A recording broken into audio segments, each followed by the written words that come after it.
Olá pessoal, tudo bem?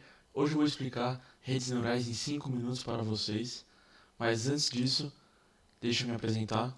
Eu sou Vinícius Mezel, aqui está meu GitHub e meu Twitter.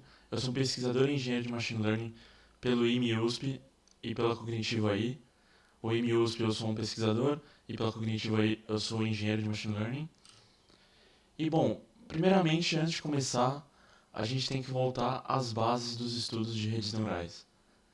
É como nós podemos replicar o nosso cérebro de forma que a gente consiga usar o computador replicando ele. Então a gente precisa voltar um pouquinho para a biologia para falar sobre isso. Então a gente volta na estrutura básica de um neurônio, que seriam os dendritos, os axônios e os terminais dos axônios, que são onde recebem, aliás, onde emitem esses pulsos. Bom, os dendritos são uma zona do neurônio que recebem impulsos elétricos e eles ativam ou não, de certa forma aleatória, vamos dizer assim. Para cada dendrito é uma forma específica de ativação que transmite esses dados para o axônio e que vai para o terminal do axônio. Isso provoca uma ativação ou não de um típico neurônio. Por exemplo, se você supor que esse dendrito ele é ativado quando vê círculos, se ele ver um quadrado, ele não vai ser ativado e, portanto, não vai produzir corrente o suficiente para chegar no terminal do axônio e, portanto, não vai conseguir ser ativado. Obviamente que existem alguns outros fatores além disso. Por exemplo, o dendrito ele é um capacitor gigantesco de pulsos eletromagnéticos. Ele recebe vários pulsos elétricos e nisso ele acaba gerando várias fontes de sinal. E quando ele compacta tudo isso, essa fonte tem que passar do threshold, que seria o limiar para ativar aquele dendrito ou neurônio. E quando ele passa esse limiar de threshold, ele ativa o axônio que acaba passando toda a corrente elétrica para os outros neurônios que estão encadeados.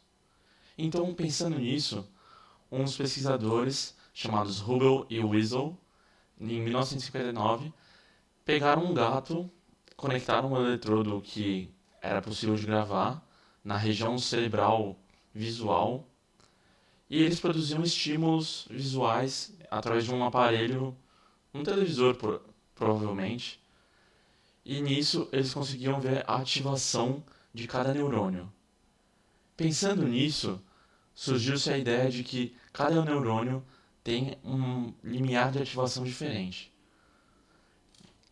Então, passando para o neurônio artificial, nós teríamos o seguinte: nós teríamos uma entrada com um valor x.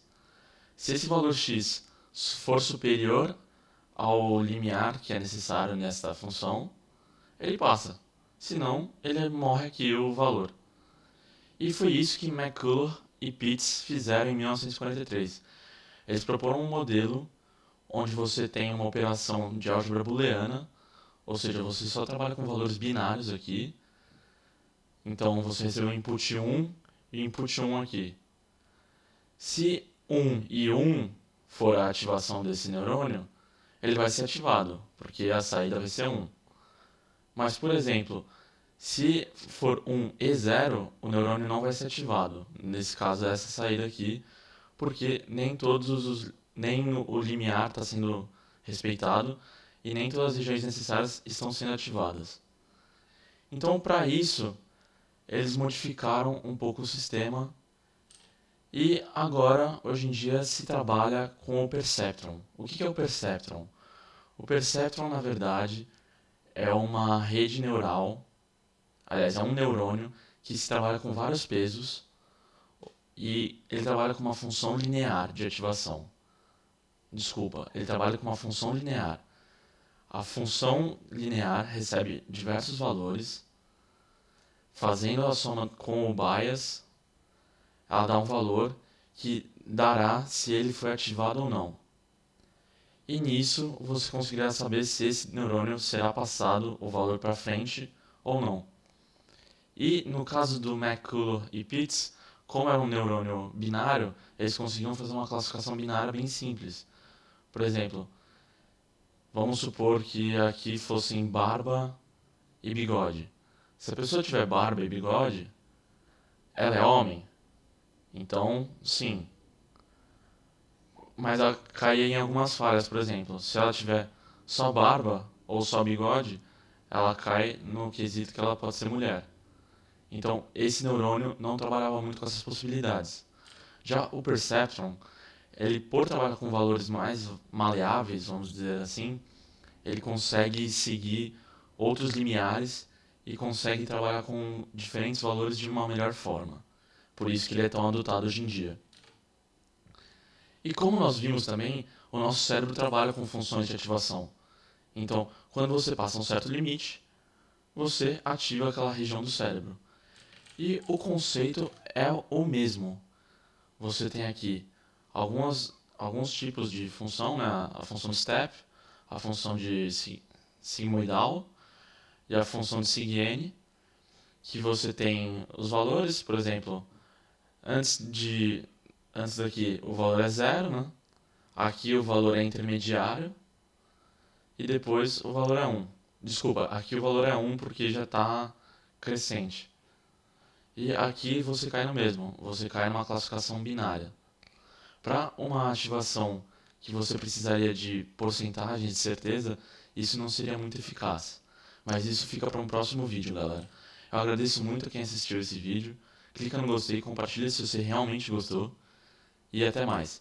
E para quem quiser, as referências vão estar na descrição. Essas são as referências também.